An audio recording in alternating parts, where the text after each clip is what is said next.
Buenas tardes a todos. Bienvenidos a la Casa del Preso. El Presidio Político Histórico Cubano hoy se viste de grande con la presentación del libro del Instituto de la Memoria Histórica Cubana contra el Totalitarismo de Pedro Corso. Con ustedes, Estefana.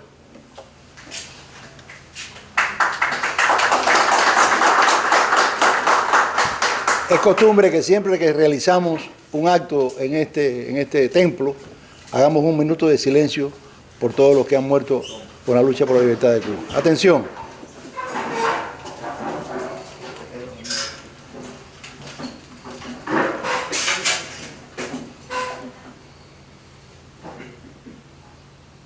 En paz descanse.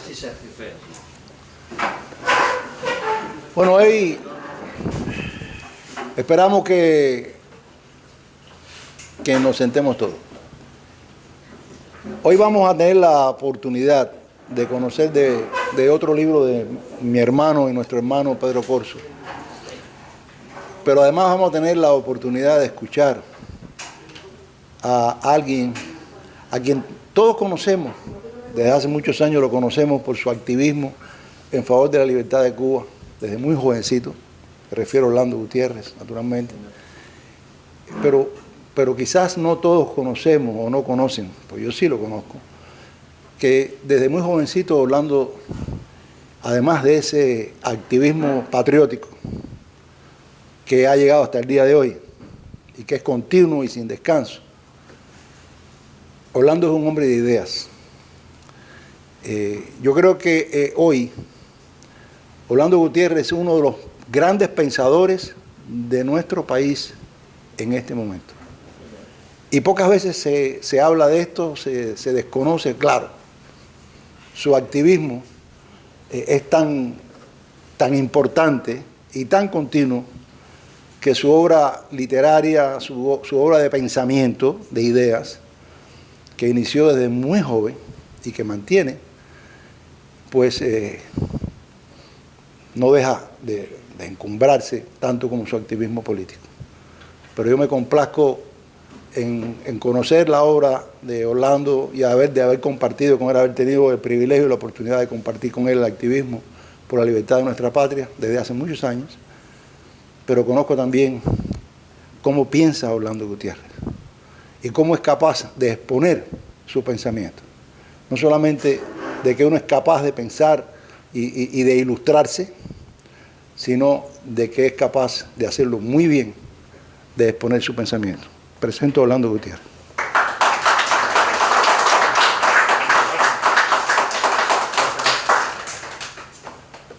Bueno, en primer lugar, gracias Ángel por esa presentación. Nos queremos mucho, llevamos años de amistad, has exagerado, pero gracias por presentarme.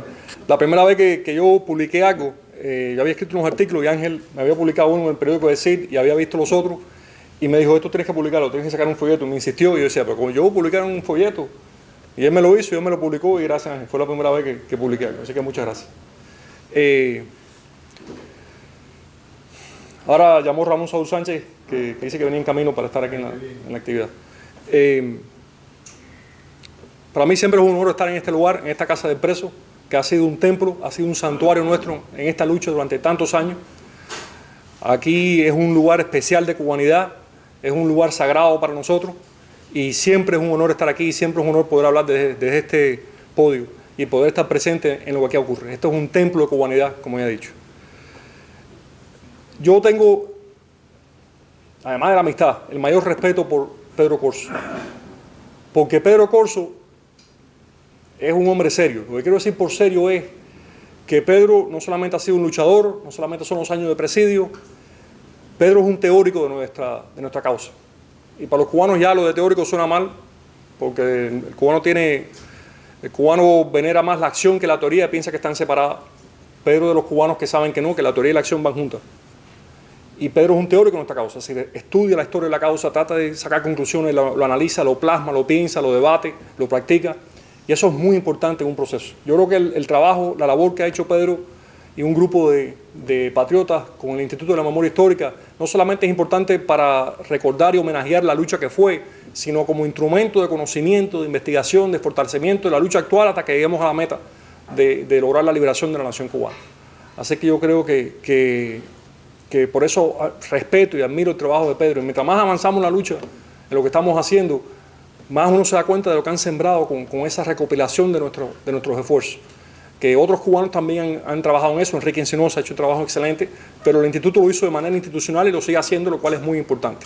Ahora mismo, cuando se organizó la Comisión Justicia Cuba, que es este grupo de abogados de diferentes partes del mundo, que muchos de ustedes han estado en las actividades que ellos han llevado a cabo, la labor del instituto ha sido importantísima, porque ahí están los datos, están los nombres, están las fechas, están los testimonios, y ha sido clave para esta investigación que ellos están llevando a cabo y para las medidas activas que ellos están implementando en búsqueda de lo que todos queremos.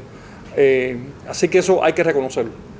Yo creo que este libro es un libro extraordinario, porque otra cosa que caracteriza a Pedro,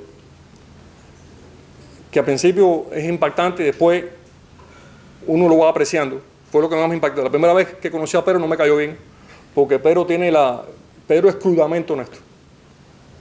Y empieza consigo mismo. Yo he visto pocos cubanos que se echan a sí mismos como él se echa. Y eso yo lo respeto. Y la primera vez que conocí a Pedro fue crudamente honesto conmigo, y yo le respondí también con crudeza, y después le cobré respeto a alguien que me hablaba las cosas como él las veía. Y el libro es así. Este libro tiene una virtud tremenda. Existe una Cuba nuestra, la Cuba de la resistencia, del exilio, la Cuba de la prisión, la Cuba de la lucha militante, es nuestra Cuba. Pero hay una gran parte de Cuba que se confundió con ese sistema, que apoyó ese sistema, que se plegó a ese sistema. Eso es real. Y en este libro, Pedro lo que hace es salir del santuario de nuestra Cuba, salir del santuario nuestro, de la República Invisible. Y Pedro se mete en la narrativa, en las razones de por qué ese segmento tan grande de la población en un momento dado apoyó ese régimen. ¿Cuál es la forma de pensar? ¿Qué es las mentiras que nos dijimos nosotros mismos? ¿Qué fue lo que se hizo en realidad? ¿Cuáles fueron las deficiencias? Y eso es extraordinariamente importante. Porque, veámoslo o no ahora, estamos reconstruyendo la República. En la medida que estamos luchando, se está reconstruyendo esa República, moralmente. Y va a ser la lucha de la resistencia, la lucha del exilio, la que va a ser el aval moral para reconstruir esa República. Y hace falta hacer lo que hizo Simón Weil durante la Segunda Guerra Mundial, que De Gaulle le pidió escribir un libro sobre el futuro de Francia, la reconstrucción, y dice, sí, pero tenemos que empezar por el momento en que Francia se derrumbó, por culpa nuestra, no de los alemanes. Nosotros derrumbamos Francia. Y escribió la necesidad de las raíces, un libro excelente, en el cual ella dice, el quebrantamiento de Francia comenzó antes que llegaran los nazis, comenzó por nosotros mismos. Pero hace algo muy similar con este libro. ¿Dónde empezó la quiebra de la República? Empezó por nosotros. Y va más allá de los simplismos. Si no va, esto fue culpa de los revolucionarios, no, esto fue culpa de los batistianos, esto fue culpa del Partido Liberal. No, va mucho más allá de eso. Va a la psicología que estuvo detrás de ese quebranto. No es fácil hablar de esto. Y hace falta alguien como Pedro, que es un teórico, que es crudamente honesto y un patriota lleno de sentimientos, para hacer un libro como este. Yo creo que el libro es enormemente importante. Va a ser controversial para muchas personas porque se atreve a meterse en un lugar donde es incómodo estar, pero creo que es necesario estar ahí. Y Pedro, igual que todo el mundo sentado aquí y todos estos que nos rodean en estas paredes, son hombres que hacen lo necesario, no lo cómodo. Así que ha sido un honor hacer del prólogo al libro y seguimos con el acto. Gracias.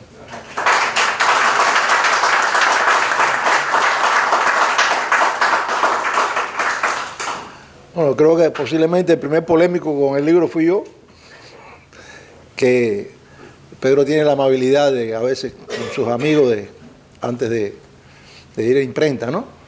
De conversar con el libro.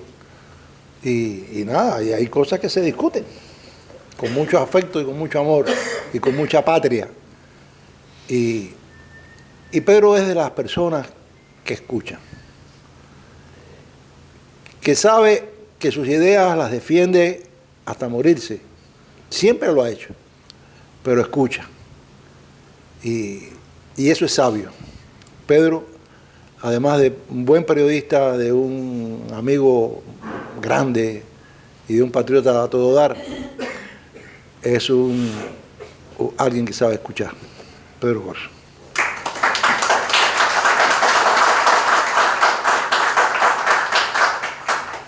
Muy buenas tardes y gracias a todos por estar acá. Cuando llegué hace un ratico, que nada más que estaba mi hermano del bloque 15, Teodoro González, y mi hermano del bloque 8, Quique. ¿Dónde está? Se me perdió. A mí lo de atrás. Que estaban ambos aquí, estaban ellos dos solos, que llegué con mi esposa y con Silvio Mancha. Dije, qué feo está esto. Y Ruano, como siempre, trabajando, porque no para de trabajar. Dije, qué feo está esto, aquí no hay nadie. Pero no, han llegado todos ustedes y me han dado una gran alegría, porque no hay nada más doloroso para un autor, haga bien su trabajo o mal su trabajo. Todos creemos que lo hacemos bien, aunque sea un disparate. De traer un libro, hacer un esfuerzo, parir en el buen sentido de la palabra y que poca gente asistan al parto. Así que les agradezco profundamente a todos que estén aquí y envío un mensaje muy particular a un hombre al que admiro y quiero profundamente, que como siempre se sobrepone a las circunstancias, Luis González Lalondrí, por estar aquí.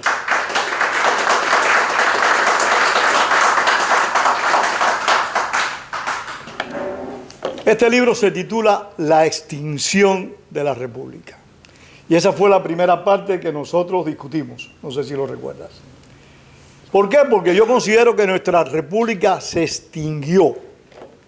Y la extinguió el propio pueblo cubano. La enterramos los cubanos, no los rusos, no los estadounidenses, nosotros. Fuimos los que la enterramos. Y el entierro final, que ya venía produciéndose desde hacía muchísimos años, el final, desde mi perspectiva, se produjo en el año 1959, el año más nefasto de nuestra historia, en mi opinión, porque ese pueblo se militarizó para sepultar a la República lo más profundo que le fuera posible. Este libro recoge 7 ensayos. Cuba, víctima del comunismo castrista, porque yo tengo mis reservas de que en Cuba haya comunismo. En Cuba hay de todo, y habrá de todo lo que le convenga al castrismo. Un punto de vista, una ejecutoria muy particular por imponer un régimen totalitario, tan nefasto, por supuesto, como el propio comunismo o como el nazifascismo, pero totalmente contrario a los derechos y a la dignidad humana. Ese es el primer capítulo, el primer ensayo, Cuba, víctimas del comunismo castrista. El síndrome de la desesperanza adquirida. ¿Qué sucede? Después de nosotros haber sido víctimas de ese proceso, de ese régimen, nosotros perdimos la confianza en nosotros mismos. Y ahora no estoy hablando de la mayoría del pueblo cubano, estoy hablando de la República Invisible, como la cataloga Orlando Gutiérrez, a quien le doy las más profundas gracias por haber hecho este prólogo, por haber trabajado el libro y por haber dicho las cosas que dijo hace un momento. Porque es cierto, a mí me gusta teorizar, Orlando, no es que sea teórico, pero sí me gusta teorizar. Y sí creo que debemos de tratar de asociar nuestra práctica política, nuestro quehacer político, con un pensamiento audaz, con un pensamiento que sea capaz de mover no solo a los que están directamente involucrados en la acción, sino también de mover, de sacar de la inercia a aquellos que no quieren hacer nada, no solo por Cuba, ni por ellos mismos. El síndrome de la desesperanza adquirida es un sentimiento, en mi opinión, que parte de la estructura del poder totalitario cubano. Y leo, la represión en Cuba no responde a los patrones de una dictadura militar o de cualquier otro tipo de régimen de fuerza, salvo a las de aquellas que se sustentan sobre una ideología sectaria y excluyente como el marxismo. Y es que en Cuba la represión está vinculada a la educación, está vinculada a todo quehacer humano, y el ciudadano, acepta ese mandato, pero le cuesta mucho trabajo cuando toma conciencia de sus derechos romperlo. Por eso es mi profunda admiración a esos hombres jóvenes, a esas mujeres jóvenes que nacieron después del año 59 y que han sido capaces de sobreponerse a la dictadura y de combatirla a fondo. Todavía hoy, 60 años después, en Cuba hay prisioneros políticos. Son pocos los países con una dictadura tan larga y tan cruenta que pueden tener ese testimonio. Otro aspecto sobre los cuales se destruyó nuestra república, se extinguió y va a ser muy difícil reconstruirla a plenitud, es la constitución, la proyección de crear el hombre nuevo. Utilizar la educación como un instrumento de control. Por eso en el primer párrafo de este ensayo dice: el objetivo del sistema educativo cubano no es formar ciudadanos conscientes de sus derechos y deberes, con la formación académica necesaria para ser útiles a la sociedad. No, el objetivo es formar carneros, gente que tenga la destreza suficiente para arrastrar el carretón del poder, pero que no sean capaces de pensar por sí mismos. Yo recuerdo que por allá por los años finales de los 60, estábamos en la cárcel de Manacas y un compañero de presidio ya desaparecido, como tantos que se han ido lamentablemente, Palomeque de apellido, ahora no recuerdo el nombre y lo lamento, y era un gran amigo, pero bueno, todos los amigos se nos están yendo hasta que nos vayamos nosotros. Ernesto Palomeque. Estábamos discutiendo y yo le digo: no, chicos, pero esta gente han hecho un trabajo en la educación muy interesante. Dice: Pedro, ¿qué trabajo en la educación? No seas. Yo: sí lo han hecho. Dice: Pedro, la educación aquí simplemente para que la gente sea eficiente en cómo alar la carreta. Y es una realidad. Y es que por eso hay tanta gente confundida, tanta gente equivocada con la realidad cubana. Educan, hay salud. No, el esclavo tiene que estar bien cuidado y bien alimentado para que trabaje bien.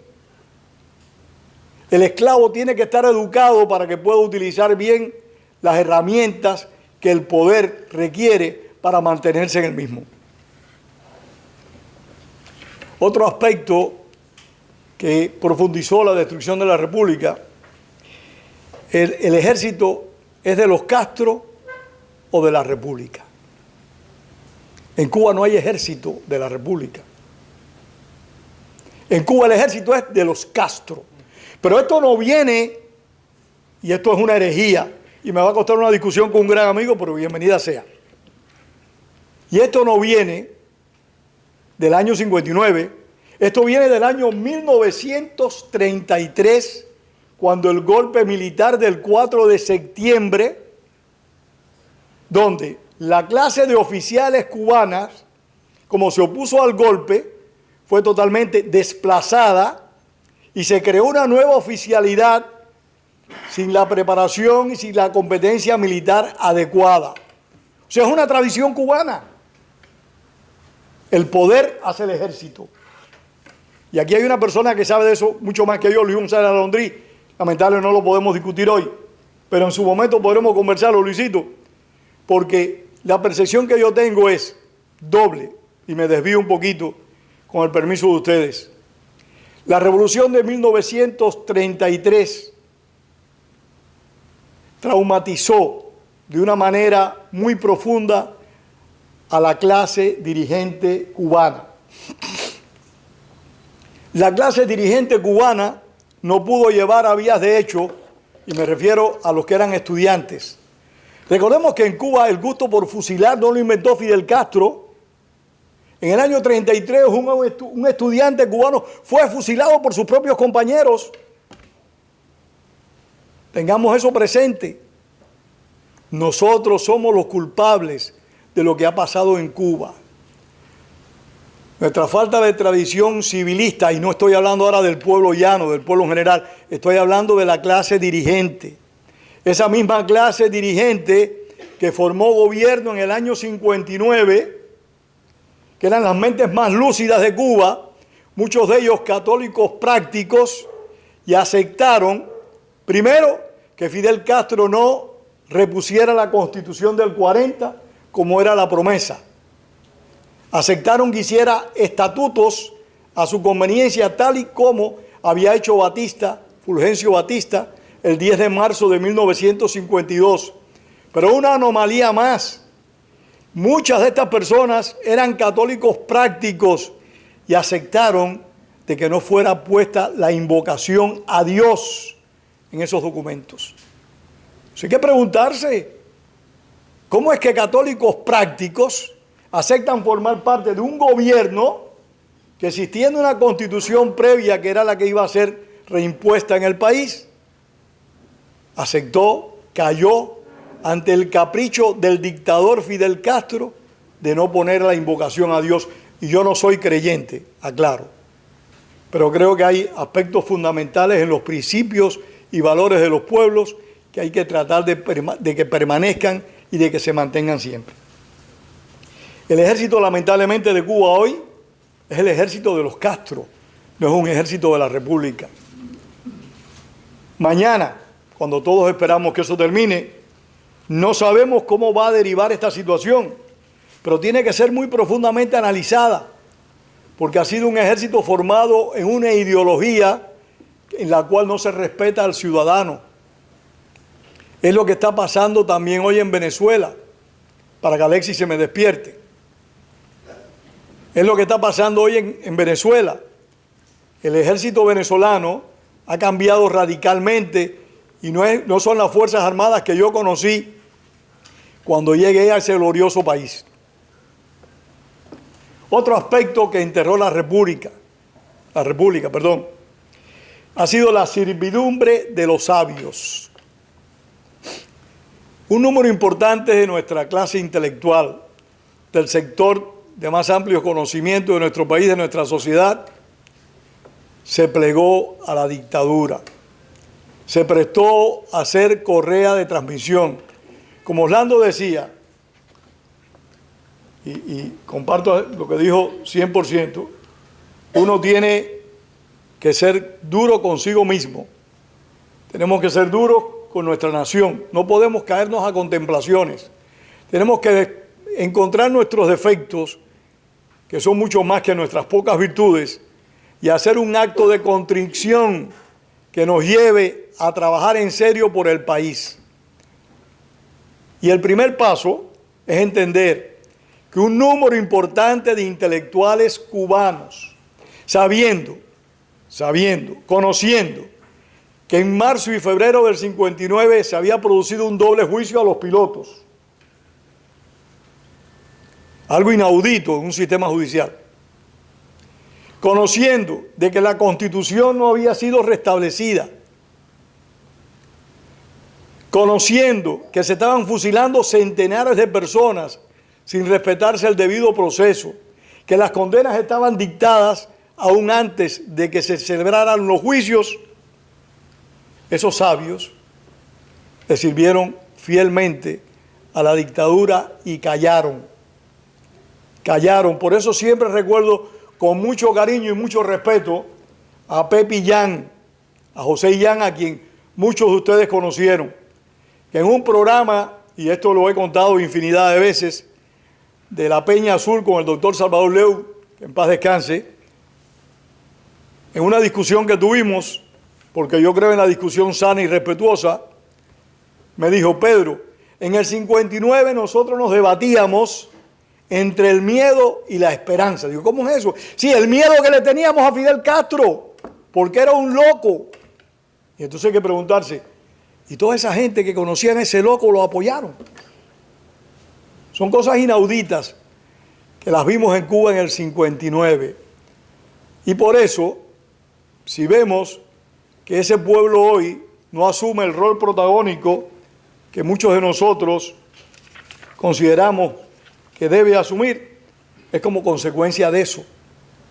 Consecuencia que la clase dirigente cubana, los intelectuales, los más conocedores, los académicos, se prestaron a servir como correa de transmisión a una dictadura y a un régimen que siempre ha violado, no ahora ni ayer, sino desde el primer día, los derechos humanos de sus ciudadanos de forma sistemática y permanente. No obstante, en Cuba se estableció el totalitarismo. Todos lo sabemos. Esto no es noticia para ninguno de los que estamos aquí. Pero en Cuba también se gestó una resistencia, y este es otro ensayo del libro. En Cuba también se gestó una resistencia que todavía permanece. Una resistencia de estrategias variables, diferenciadas. Cuando en el 59 se empezó a luchar, y esto hay que reivindicarlo, se trató de hacer una lucha cívica. Se trató de que hubiera competencias políticas. Se trató de que el castrismo no eliminara los partidos políticos. Se trató del civilismo. La dictadura no lo permitió. Enseguida recurrió a la fuerza. ¿Qué alternativa tienen los oprimidos? Cuando la dictadura no te deja otra alternativa, tienes que recurrir tú a la fuerza también. Y entonces con esa hidalguía que ha tenido un sector del pueblo cubano que no la ha perdido, porque por eso tenemos en este momento un hombre joven en Santiago de Cuba preso, José Daniel Ferrer, y por eso tenemos que hace unos días falleció un héroe de la patria, Armando Sosa Fortuny, 44 años en prisión.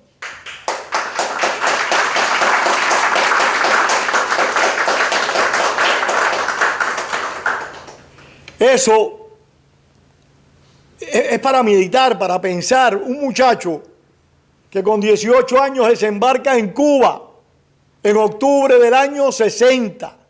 Está 18 años preso. No conoce la calle. No conoce nada. Sale de la prisión, viene para Estados Unidos, para el paraíso. Aquí pudo haber hecho cualquier cosa. No lo hizo. Se preparó para regresar a Cuba. Y lo hizo. Llegó a Cuba en la década del 90, al principio de la década del 90. Y falleció en el año 2019 tras las rejas. Hombres como eso, salvan el honor de cualquier pueblo. Por eso José Martí lo dijo bien claro. Cuando a unos o cuando a muchos le falta la dignidad, la gallardía, la entereza, la fuerza moral, hay unos cuantos que tienen la reserva moral que a todos eso le falta. Eso lo dijo José Martí y a nosotros nos debe servir de enseñanza. Por eso hay que rendirle conocimiento y tributo a todos estos hombres en este panteón que es la Casa del Preso, panteón de la nación, pero también punto de defensa y trinchera para seguir este combate.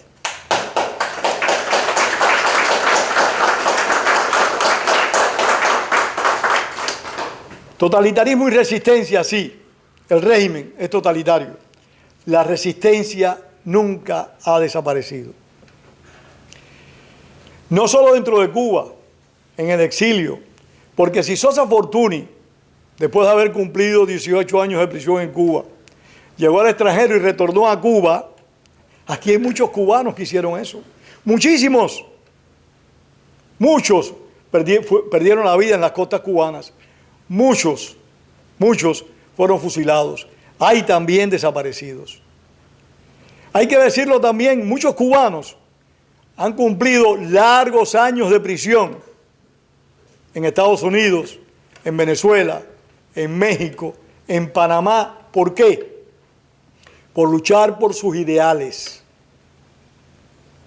Lo han hecho. Y esas son acciones a las cuales nosotros le debemos rendir tributo y respeto siempre.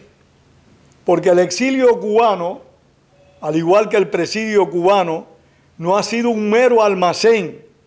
Y todo esto está recogido en estas pocas páginas. No ha sido un mero almacén de hombres derrotados, de mujeres derrotadas, no. Ha sido una cantera de hombres y mujeres que, aunque les han pasado muchos años por arriba, y otros mucho más jóvenes como Orlando Gutiérrez, siempre han estado en la lucha y no la van a dejar nunca, porque yo estoy consciente que esa generación de la que ha formado parte Orlando Gutiérrez, nosotros los más viejos nos iremos y ellos van a seguir en ese bregar hasta el último aliento que les toque.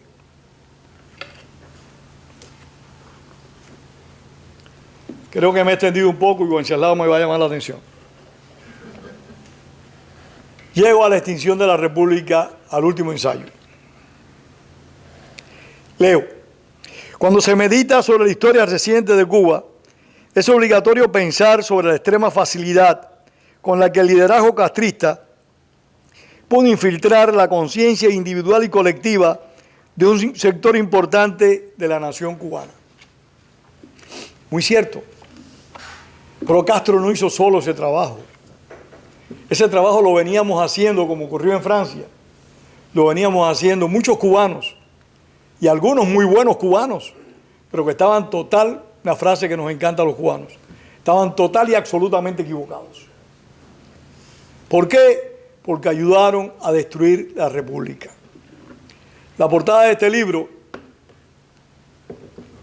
es nuestro Capitolio Nacional destruido. Es el símbolo de una república. Ese Capitolio ustedes lo recuerdan, y cómo la clase dirigente cubana de la época, que toda era republicana, no se percató. El Capitolio se cogió para llevar vacas, reses. El Capitolio fue despreciado por la dictadura emergente, porque era de los politiqueros, como nos sucede con mucha frecuencia aquí en Miami y en cualquier lugar del mundo, donde algunas personas, uno les va a hablar de política. A mí no me hablas de política, no me interesa. La política es todo. Si no te interesa la política, lo mejor que haces es morirte. Porque cuando tú te descuidas de la política, entonces sí vas a pasar trabajo y a tener problemas. Entre ellos el primero, perder tu libertad y tus derechos. ¿Pero qué hizo el castrismo? El castrismo nos inoculó a todos, con la ayuda de la clase dirigente que provenía de la República. No fue solo Fidel Castro. Fidel Castro no es el único culpable. Ese castrismo nos inoculó a todos el concepto de que los políticos eran malos y que la política es mala. Sí, hay políticos malos, no, malísimos, malísimos. Pero la política no es mala.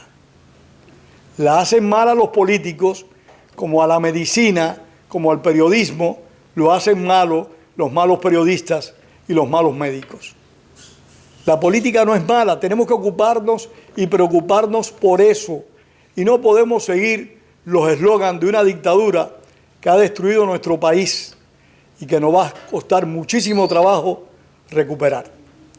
Termino diciéndoles de que gracias a Orlando Gutiérrez, algo más que tenemos que acreditarle, en las próximas semanas, o para más bien dicho, el próximo lunes, empezamos a grabar un documental con la dirección de Wenceslao Cruz, un documental dedicado a la memoria de ese mártir de la patria, Armando Sosa Fortuny.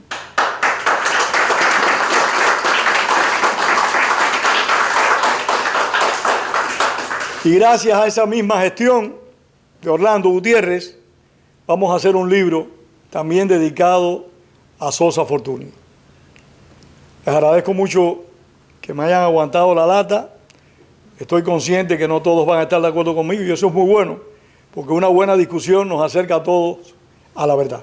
Gracias.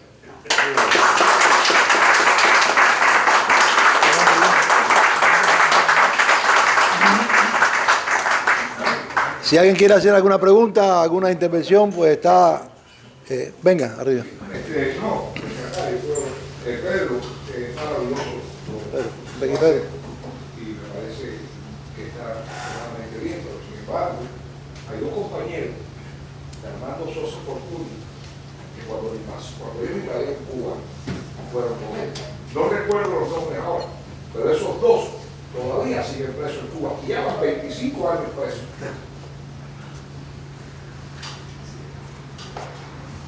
Este hombre blanco en cana que tú ves aquí,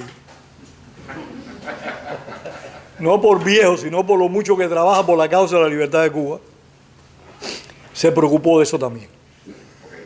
Y esas personas van a estar incluidas.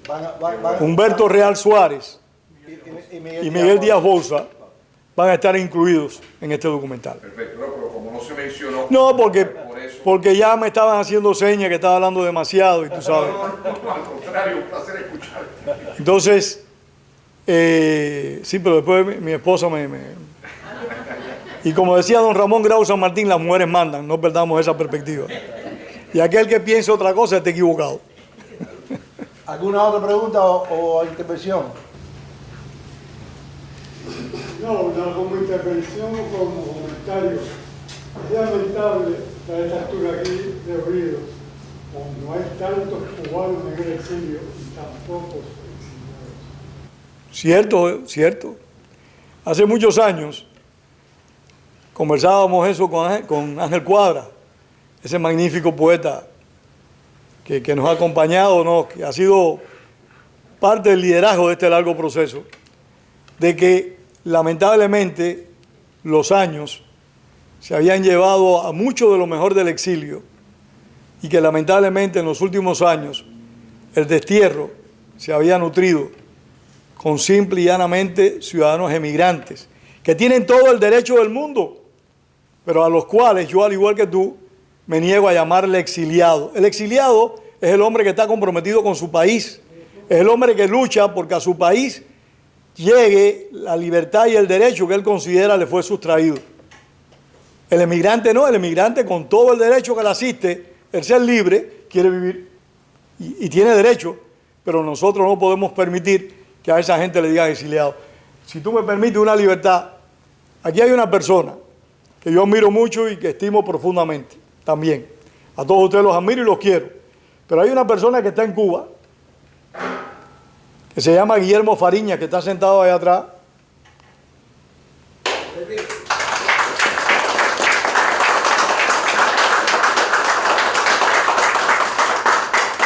Que yo a veces me pregunto, yo me lo pregunto con mucha frecuencia, y máxime después que mi sobrino, que acaba de llegar de Cuba por el deceso de mi hermana, como ustedes conocen, me contó una serie de anécdotas, sus vivencias en Cuba. Yo me pregunto si yo tendría el valor que tiene Guillermo Fariñas y que tienen otros de venir aquí al país a actuar a consono con sus ideales y después regresar. Yo me pregunto a veces si yo tendría el coraje y la interés para hacerlo. Y por eso admiro a las personas como a la señorita Payá y otros tantos que están aquí, que están luchando, que están denunciando la dictadura y regresan a Cuba cuando entienden que deben hacerlo. Hay que tener coraje para eso y yo les rindo al menos el reconocimiento y tributo. Fariñas, ¿no tienes ninguna pregunta? Tú que vienes de la isla del desencanto. Yo quiero una pregunta y después responderte eso que tú dices. ¿Permiso? Sí, claro. Bueno, en primer lugar, yo quisiera volver a darle las gracias por invitarme a Pedro Bois. Nosotros el lunes a la 1 de la tarde tenemos que estar en Cuba a enfrentar la situación difícil que hay. Pero bueno, yo quisiera, hermano Paz, rectificar, con el mayor respeto. Usted usó la palabra invasión con respecto a Miguel Díaz Bauzá, que fue mi hermano de prisión, en la prisión de Santa Clara. Ningún cubano puede invadir su propia isla, su propia patria. O sea, es la rectificación que siempre le he hecho. Ustedes no pueden ser invasores, ustedes son expedicionarios. Eso es lo que históricamente se le dice a Martí, a Maceo. O sea, y eso nos lo ha ido metiendo el mismo sistema comunista de que nosotros, o ustedes en este caso, Aceptado. para que traten de mencionarse siempre y proyectarse como que nosotros somos expedicionarios. Cierto, tiene mucha razón. Históricamente. Y con respecto a responderle, el primer preso político que yo conocí en mi vida fue Enrique Ruano.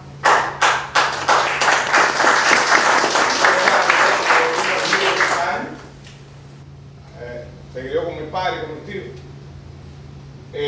Yo los conozco a ustedes de las anécdotas que él hacía. Cada vez que se acababa de bañar, se acababan las aventuras, y empezaba a hablar de las cosas que habían pasado. Ahí fue donde empezó a entrarme el bichito.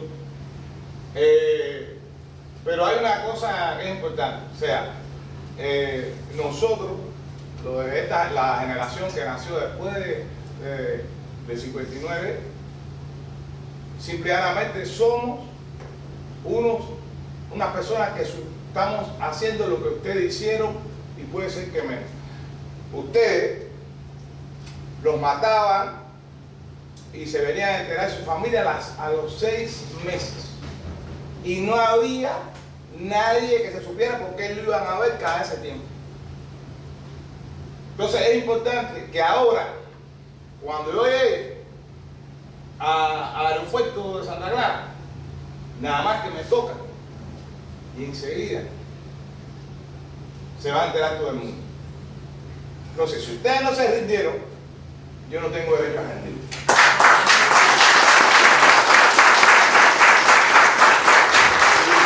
Bueno, antes de despedirnos, hay una botella de vino y unos pastelitos ahí que están a la disposición de ustedes, pero hay también unos calendarios del Instituto de la Memoria Histórica que están en especial, creo, ¿no? Están a 10 dólares. Están a 10 dólares, están en especial. E incluso si compran 2, le van a entregar 2 nada más, porque hasta ahí llega el especial. Pero bueno, muchas gracias a todos y nos seguiremos viendo.